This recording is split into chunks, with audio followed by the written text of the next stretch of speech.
Le football est facile, mais il est difficile de jouer facile. La dernière journée, c'est aujourd'hui le Léopard, l'équipe qui va défier cette belle équipe soudanaise pour les comptes de la 10e journée phase éliminatoire mondiale 2026. Alors, la première journée qui s'était passée entre ces deux belles équipes, c'était les Soudans qui avaient gagné la République démocratique du Congo avec un petit score en but à 0. Et c'était le match qui s'était joué à l'extérieur de la RDC. Alors c'était les Soudanais qui ont livré le match à domicile, 1 pour le Soudan et 0 pour le Léopard. Alors aujourd'hui, ces deux belles équipes vont s'affronter déjà à la 10e journée. Et aujourd'hui, le Soudan, c'est l'équipe qui est éliminée. L'équipe qui ne peut même pas espérer à se qualifier, même si les Soudans peuvent gagner aujourd'hui, même si les Soudans peuvent faire un match nul, même si les Soudans peuvent perdre aujourd'hui, ça ne changera pas quelque chose. Et parce que le Léopard, c'est l'équipe qui espère à équilibrer les calculs, mais côté son adversaire, le Soudan, en tout cas, c'est une équipe qui a connu une élimination il y a longtemps. Alors, côté RDC, l'équipe qui sera à domicile, il faudrait encore réfléchir ensemble. La fois passée, c'est Lionel Mpassi, il était le gardien titulaire. Axel Twazembe a été titularisé, Chancel Mbemba, Roki Bouchiri, Aro Wan-Bissaka, messieurs Mukaou, Mutusami, Charles Piquel, Mboku, Bakambu et Fisto Mayele. C'était les garçons qui étaient de la partie. Sur le banc de touche, nous avions observé Timothy Fayoulou, Dimitri Berdo, Joris Kayembe, Kapwadi, Gédéon Kaloulou, Nathanaël, messieurs Mukaou, Désiré, était sur le banc de touche Samuel Essende, Théo Bongonda, Meshek Ilia, et messieurs Brian Chipinga, et pour terminer avec Jackson Mouleka, tous ces garçons, ils étaient sur le banc de touche. Alors, quelle est l'équipe que messieurs Sébastien de Sabre pouvait miser avec pour défier le Soudan? Parce que côté RDC, l'équipe congolaise est obligée de gagner ce match à domicile aujourd'hui à 21h juste heure locale. Alors je ne sais pas comment vous pouvez réfléchir. Est-ce qu'on peut redonner la confiance à Lionel Mpassi, le gardien qui était titulaire la fois passée? Il n'a pas pu trouver la malchance d'encaisser une seule marque parce que le match s'est terminé 1 pour la RDC et 0 pour le Togo.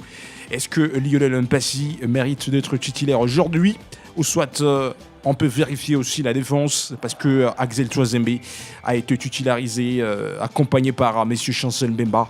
La note de Mbemba était positive la fois passée, Bouchiri, et on avait aussi spéculé la prestation de Aro Wan-Bissaka. Est-ce que tous ces défenseurs peuvent être présents encore ce soir? C'est une question que nous sommes en train de vous poser. Alors, la médiane, la fois passée, c'était Masuaku, les garçons, il était là. Charles Piquel, il était là. Mais aussi Mutusami, il était de la partie avec la République démocratique du Congo. Mais on peut corriger un petit peu. Charles Piquel, la fois passée, il n'était pas actif, il n'était pas rapide sur de balles perdues, il n'était pas fort côté physique. Est-ce que Charles Piquel mérite d'être convoqué aujourd'hui et être titulaire? Et ça donne des doutes. Alors, parlons à présent de messieurs Bakambu, a été titularisé la fois passée devant le Togo. Lutusel, c'est lui qui a sauvé la République démocratique du Congo. On notera que Cédric Bakambu, dans cette trêve, il a déjà marqué 4 réalisations dans 3 matchs, mais aussi il a laissé 2 passes décisives. Bakambu, il est en feu. Parlons à présent de Fisto Mayele Kalala. La fois passée a été titularisé, mais sa performance n'était pas du tout bonne. Il manquait tant d'action de récupérer la balle, percuter pour essayer de maîtriser son adversaire. Alors Fisto n'était pas vraiment supérieur. Alors, est-ce que on peut titulariser aujourd'hui messieurs Samuel Essende à l'attaque à côté de cette nouvelle recrue Brian Chipinga pour voir comment faire la différence avec la République démocratique du Congo? Mesdames et messieurs, ça fait douter, mais l'entraîneur tranchera avec son dernier choix, car aujourd'hui, c'est la finale. Ubisport, on peut le préciser, parce que le Léopard, l'équipe qui va livrer le match aujourd'hui à Kinshasa, à partir de 21h juste heure Gumatrasiana. Alors, on peut nager dans de grandes analyses. Qu'est-ce qui passera si seulement si la RDC gagne le match et que le Sénégal rate le match? Alors, voici les calculs de Ubisport. À l'heure actuelle, c'est le Sénégal qui occupe la première position après 9 matchs livrés, égale 21 points sur le classement. La deuxième position, la République démocratique du Congo, après 9 matchs livrés, égale 19 points sur le classement. Alors, qu'est-ce qui peut se passer si le Léopard gagne le Soudan et que le Sénégal chite devant la Mauritanie? Parce que tout peut arriver sur le football. Alors, si le Sénégal peut perdre devant la Mauritanie aujourd'hui et que les Léopards gagnent le Soudan, directement les Congolais seront éliminés, seront qualifiés plutôt au Mondial 2026. Parce que si le Sénégal peut chiter et que la RDC gagne, la RDC arrachera sa qualification directe. Deuxième question. Qu'est-ce qui peut arriver si seulement si ces deux équipes gagnent leur rencontre de la soirée d'aujourd'hui? Alors, si le Sénégal gagne la Mauritanie et que la RDC gagne le Soudan, mesdames et messieurs, le Sénégal arrachera sa qualification directe au Mondial 2026, tandis que la République démocratique du Congo passera au barrage. Alors, deuxième question, ou troisième question qu'on peut terminer avec. Si ces deux équipes arrivent à faire un match nul, par exemple 0-0, Sénégal contre Mauritanie 0-0, un but partout, deux buts partout, et que le Léopard de la RDC qui fait aussi un match nul de 0-0, ou un but partout, deux buts partout, quel calcul arrivera après? Mesdames et messieurs, le match nul peut donner la chance de qualifier le Sénégal, et le match nul peut donner aussi la chance de qualifier les Léopards au barrage, tandis que le Sénégal arrachera directement sa qualification au Mondial 2026 et la RDC sera obligée de passer au barrage. Alors, pour que la RDC arrive à se qualifier directement au Mondial 2026, il s'agit d'une seule formule, une seule action, si ça pourrait être possible.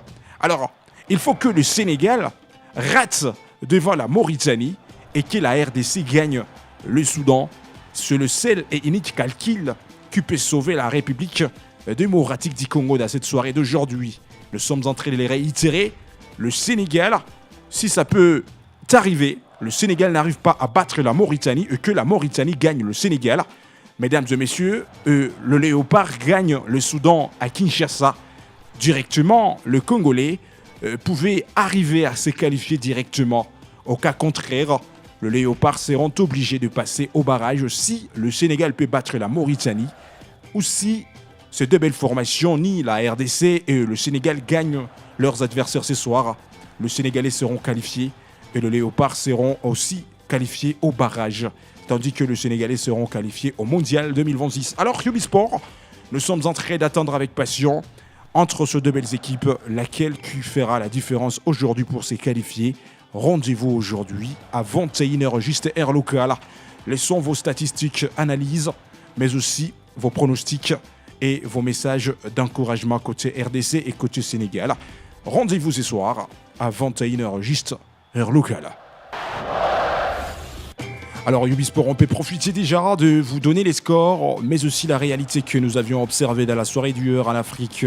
D'abord le Togo, l'équipe qui avait fait la différence à l'extérieur, mais même si l'équipe n'a pas pu trouver la compétence de gagner la rencontre, 0-0. 0 pour le Soudan du Sud et 0 pour les Togo. Les scores qui séparent ces deux belles équipes à la dernière journée. Lesotho contre Zimbabwe, 1 pour Lesotho et 0 pour Zimbabwe. C'était le match que nous avions observé dans la soirée d'hier. Alors, dans le groupe, on retrouve déjà les Bénin, l'équipe qui a arraché sa qualification parce que 9 matchs livrés pour le Bénin égale 17 points, tandis que l'Afrique du Sud reste à la deuxième position avec 15 points. Le Nigeria éliminé parce que l'équipe des Victor Osim n'a pas pu faire la différence dans cette course pour aller chercher à se qualifier au Mondial 2026. Le Cameroun qui fait match nul hier devant l'Angola, 0-0. Cap-Vert qui a triomphé son adversaire au Zimbabwe par le score de 3-0. La Libye contre l'île Maurice, 0-0. C'était les scores que nous avions observés dans la soirée d'hier. Alors voici l'équipe qui avait arraché la qualification d'1-0. Puis il s'agit du Cap-Vert. Après avoir gagné son adversaire hier, 10 matchs livrés, l'équipe termine à la première position dans ce groupe avec 23 points. Le Cameroun cherchera à être au barrage parce que l'équipe camerounaise, après 10 matchs livrés, la formation reste à la deuxième position avec 19 points. Alors, les calculs d'aujourd'hui entre Chéra sur le Cameroun sera barragiste ou soit l'équipe sera éliminée carrément. Alors, c'était la Guinée équatoriale hier qui a fait un match nul devant la Libéria en but partout. Sao Tomé et Principe devant Malawi. 1 pour Sao Tomé et Principe et 0 pour Malawi. La Tunisie contre Namibie, c'était le match que nous avions observé hier. 3 pour la Tunisie et 0 pour la Namibie. Alors voici l'équipe qui était qualifiée hier. La Tunisie, c'était l'équipe qui avait arraché sa qualification il y a longtemps. Et hier, c'était la fin, la 10e journée. L'équipe termine à la première position avec 28 points. Tandis que le deuxième, à la deuxième position, Namibie, reste avec 15 points après 10 matchs livrés. Félicitations aux techniciens tunisiens qui arrachent leur qualification avec beaucoup de fierté. Alors voici les derniers calculs à suivre aujourd'hui et ça sera le dernier match à suivre aujourd'hui au niveau d'Afrique. Le festival, mesdames et messieurs, va démarrer aujourd'hui à partir de 15h juste heure locale. D'abord, il y aura quelques matchs qui vont se jouer. Par exemple, Seychelles va affronter la Gambie aujourd'hui à partir de 15h juste heure locale. Mais il faut faire attention, à 18h juste, il y aura tant de matchs. La Somalie va affronter Mozambique aujourd'hui à 18h juste. La Guinée contre Botswana aujourd'hui à 18h juste. Le Fennec d'Algérie, c'est l'équipe qualifiée déjà. Mais malgré tout, il faudrait terminer la 10e journée devant l'Ouganda aujourd'hui à 18h juste heure locale. À partir de 21h juste, le Panthère des Gabon, l'équipe gabonaise, ça sera l'équipe qui va livrer le match à domicile devant le Burundi. Mais les Gabons vont aller se chercher à se qualifier sans Pierre-Emerick Aubameyang parce que les garçons avaient écopé le carton rouge la fois passée. Et ça sera une rencontre à suivre aujourd'hui à 21h juste heure locale. La Côte d'Ivoire contre le Kenya, c'est aujourd'hui à 21h juste. Seychelles contre la Gambie, on a Martelé, c'est à suivre aujourd'hui à 15h juste. Tandis que le Maroc seront les techniciens marocains seront à domicile pour attaquer les Congo Brazzaville. Aujourd'hui à 21h juste heure locale, le Nigeria contre le Bénin, c'est aujourd'hui à 18h juste. L'Afrique du Sud contre les Amavubi du Rwanda, aujourd'hui à 18h juste. Le Sénégal contre la Mauritanie, ça sera le match à suivre en direct à partir de 21h juste heure locale. La République démocratique du Congo sera à domicile pour accueillir les Soudans aujourd'hui à Kinshasa. Air quinoise, ça sera à 20h juste. Air gomatrachienne, ça sera à partir de 21h juste heure locale. Et Ubisport, on sera en direct à la radio pour commenter ce match, pour vous accompagner jusqu'à ce qu'on va trancher si la RDC va arracher sa qualification au barrage ou au mondial. Mesdames et messieurs, rendez-vous aujourd'hui à 21h juste heure locale. La tête et le but d'Olivier Lamarche. Et ce qui est bien fait aussi, c'est ce tableau penalty. Oh, ça semblait pourtant bien fait de la part de Denis Sapien. Merci de nous avoir suivis, mesdames et messieurs. N'oubliez pas de vous abonner sur notre chaîne Ubisport. Laissez vos commentaires, aimez, partagez pour ne rien zapper de prochaines actualités.